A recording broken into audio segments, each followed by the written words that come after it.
11th class accountancy का topic process and bases of accounting. अब process का मतलब क्या होता है? प्रोसेस होता है जिसमें स्टेप बाय स्टेप जो काम किया जाता है, मतलब बीच में कोई स्किप नहीं किया जाता, ना वो काम पहले किया जाता ना बाद। जिस स्टेप पे आना है उसी स्टेप पे किया जाता है, उसको प्रोसेस बोलते हैं। तो पहले हम प्रोसेस के बारे में बात करेंगे, उसके बाद बेसिस की बात करेंगे। तो सबसे पहले है steps involve in accounting process. Accounting process में कौन कौन से जो स्टेप्स हैं वो इन्वॉल्व हैं, और ये स्टेप्स जो हैं इसी सीक्वेंस में ही होते हैं। सबसे पहले आइडेंटिफिकेशन ऑफ ट्रांजैक्शंस, इनके बारे में भी डिटेल में बात करेंगे। Preparation of vouchers, recording in books of original entry, posting to ledger, after that preparation of trial balance and financial statements. तो ये सब एक के बाद एक स्टेप चलता है, यहाँ से शुरू होकर और यहाँ तक ये इसी प्रोसेस में ही चलेगा, आगे पीछे नहीं हो सकते ये। तो अब इनको डिटेल में देखेंगे। सबसे पहले आइडेंटिफिकेशन ऑफ ट्रांजैक्शंस। जैसे कि हमने जब अकाउंटिंग की डेफिनेशन पढ़ी थी फर्स्ट वीडियो में, तो उसमें जो हमने कैरेक्टरिस्टिक्स पढ़ी थी कि जो इसमें अकाउंटिंग में ओनली फाइनेंशियल नेचर की जो ट्रांजैक्शंस हैं उनको लिखा जाता है। तो सबसे पहले तो हमने उन ट्रांजैक्शंस की पहचान करनी है, आइडेंटिफाई करना है उनको, जो अकाउंटिंग में लिखी जाएंगी। उन ट्रांजैक्शन की हमने पहले रिकॉग्नाइजेशन करनी है, उनको पहचानना है। तो इसमें बिजनेस से रिलेटेड जो मॉनेटरी ट्रांजैक्शंस होती हैं, such as purchase, sales etcetera, with documentary evidence, और उनके पीछे डॉक्यूमेंट्री एविडेंस होता है, जैसे कैश मीमो हो गया, परचेज इनवॉइस हो गया, चेक बुक एट्सेट्रा होगी। इनके बेस पर जो है हमने आगे एंट्री करनी है। तो सबसे पहले आपने क्या करना है, आपने पहले पहचान करनी है कि कौन सी जो ट्रांजैक्शन है मॉनेटरी नेचर की है, और उनको मनी टर्म्स में एक्सप्रेस किया। मॉनेटरी कौन सी होती है ट्रांजैक्शन, हमने पीछे पढ़ा था, which can be expressed in terms of money, जिनको मनी टर्म्स में एक्सप्रेस कर सकते हैं, वो मॉनेटरी ट्रांजैक्शंस होती है। तो हमने पहले सबसे पहले यही पहचान करनी है कि जितनी भी ट्रांजैक्शंस दी हुई हैं हमारे पास, उसमें से कौन सी ट्रांजैक्शन जो है लिखी जानी है। और लिखने वाली मैंने बताई कि वो बिजनेस से रिलेटेड होनी चाहिए और मॉनेटरी ट्रांजैक्शंस होनी चाहिए। दूसरा स्टेप आता है preparation of vouchers. Preparation of vouchers क्या है? ये जो ऊपर हमने सोर्स डॉक्यूमेंट्स देखे, इनके बेसिस पर जो है वाउचर तैयार किए जाते हैं, recorded on vouchers, and then on the basis voucher, और वाउचर बनाने के बाद फिर बुक्स ऑफ ओरिजिनल एंट्री में वाउचर से एंट्री की जाती है।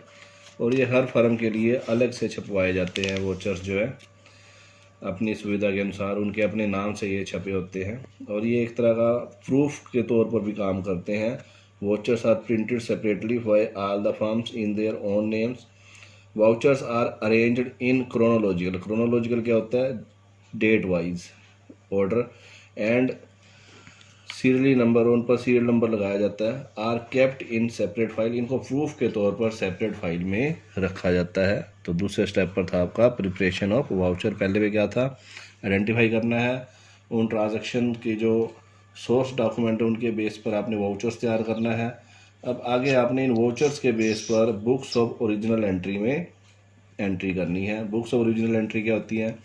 नाम से पता लग रहा है, जैसे जिस बुक में आप सबसे पहले कोई ट्रांजैक्शन लिखोगे उसे हम ओरिजिनल एंट्री की बुक बोलते हैं। देखो डेफिनेशन क्या है, the books in which transactions are recorded for the first time from a voucher और a source document are called books of original entry. For example, जो जर्नल है, कैश बुक है, सब्सिडरी बुक्स हैं, ये सब में ट्रांजैक्शन पहली बार record की जाती हैं बुक्स में, तो ये बुक्स ऑफ ओरिजिनल एंट्री है। और ये किसके बेस पर की जाती है? इस वाउचर के बेस पर। वाउचर किसके बेस पर बनाए जाते हैं?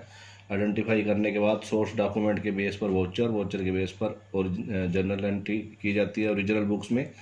उसके बाद नेक्स्ट स्टेप में है बुक्स ऑफ ओरिजिनल एंट्री में भी जो है एंट्रीज जो है क्रोनोलॉजी ऑर्डर डेट वाइज की जाती हैं, और इसके कुछ डबल एंट्री के प्रिंसिपल्स हैं, उनके अकॉर्डिंग की जाती है। ये डबल एंट्री के सिस्टम कौन से हैं ये आगे हम अगले चैप्टर्स में पढ़ेंगे।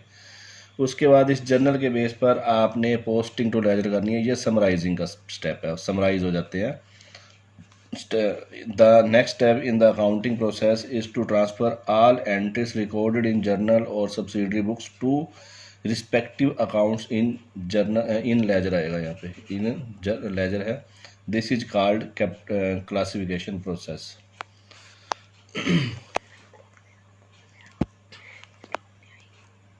और नेक्स्ट है preparation of trial balance and finance statements. अब आपका लेजर तैयार हो गया, लेजर के बैलेंसेस निकलेंगे। उस लेजर के बैलेंसेस के बेस पर आपने ट्रायल बैलेंस तैयार करना है, और ट्रायल बैलेंस हमें बेस देता है फाइनेंशियल स्टेटमेंट्स का। और फाइनेंशियल स्टेटमेंट्स में क्या बनाई जाती है, trading account, profit and loss account और बैलेंस शीट तैयार की जाती है, जो हमारा फाइनल रिजल्ट जो होता है बिजनेस का, प्रॉफिट हुआ लॉस हुआ, वहाँ तक हमें पहुँचना है। तो ट्रांजैक्शंस की पहचान करने से लेकर आपने फाइनल अकाउंट्स तक पहुंचना है, और वो स्टेप बाय स्टेप पहुंचना है, ऐसे नहीं स्किप नहीं करना किसी को भी। Last step in the accounting process is the balancing of ledger accounts and the preparation of trial balance with the help of such balances. जो बैलेंसेज इस में हम बैलेंस निकालेंगे, लेजर्स के अकाउंट्स के बैलेंस निकालेंगे, उनके बेस पर ट्रायल बैलेंस तैयार किया जाएगा। Trial balance in turn provides a basis for preparation of financial statements. और जो ट्रायल बैलेंस है वो हमें फाइनेंशियल स्टेटमेंट्स तैयार करने के लिए जो है हेल्प करता है। और वो फाइनेंशियल स्टेटमेंट क्या है, trading and profit and loss account and balance sheet. तो ये हमने प्रोसेस पढ़ा। अब हम पढ़ेंगे बेसिस ऑफ अकाउंटिंग। तो मेन ऑब्जेक्टिव क्या है अकाउंटिंग का, कि हमें at the end of the accounting period कि हमें कितना प्रॉफिट या लॉस हुआ। और there are two basis of ascertaining profit और लॉस। और प्रॉफिट और लॉस को असरटेन करने के दो बेसिस हैं, एक है कैश बेसिस और एक है एक्रूवल बेसिस। कैश बेसिस का मतलब क्या है, under this basis incomes are not recorded unless और until they are received in cash. जब तक हमें इनकम्स नगद में हमारे हाथ में नहीं मिल जाती हमें, तब तक हम उनको बुक्स ऑफ अकाउंट्स में शो नहीं करते। इसी तरह से expenses are recorded only when they are paid in cash. और एक्सपेंसेस को भी केवल और केवल तभी लिखा जाएगा when they are paid in cash. जैसे सैलरी पेड, वेजेस पेड जो आपने कर दी, वो लिखा जाएगा सिर्फ इसमें, ठीक है। और क्रेडिट ट्रांजैक्शंस जो होता है, जिसमें जैसे आपने नगद खरीदा या उधार बेचा और उधार खरीदा, उसको भी इसमें नहीं लिखा जाता कैश बेसिस में। दूसरा बेसिस है एक्रूवल बेसिस ऑफ अकाउंटिंग, उपार्जन आधार है। Under this basis incomes are recorded when they are earned. जब इनकम कमा ली गई है तभी उनको लिख दिया जाता है। वेदर कैश इज रिसीव्ड और नॉट, चाहे उनके संबंध में हमें कैश मिला है या नहीं। सपोज हमने सेल्स की है उधार में, क्रेडिट सेल्स की हैं, तो उनको हम जिस दिन सेल हुई है उसी दिन बुक्स ऑफ अकाउंट्स में लिख देते हैं, और जब उनका पैसा आएगा आता रहेगा। इसी तरह से परचेज की बात करेंगे। इस तरह एक्सपेंसेस हैं, when are recorded when they are incurred और बिकम ड्यू। जैसे ही वो एक्सपेंसेस ड्यू हो जाते हैं उनको हम बुक्स ऑफ अकाउंट्स में लिखते हैं, चाहे वो आपने कैश पे किए या नहीं किए। फॉर एग्जांपल रेंट ड्यू, आपने फैक्ट्री की बिल्डिंग किराए पे ले रखी है, रेंट पे ले रखी है, तो जैसे एक मंथ पूरा होता है रेंट ड्यू हो जाता है। और आपने अगर पे नहीं किया है तो वो क्या बन जाएगा, वो रेंट ड्यू बन जाएगा, और हम उसको बुक्स ऑफ अकाउंट में शो करेंगे, चाहे उसको पेमेंट अभी की है या नहीं की। तीसरा है हाइब्रिड सिस्टम। हाइब्रिड मतलब मिक्स्ड सिस्टम इन दोनों का।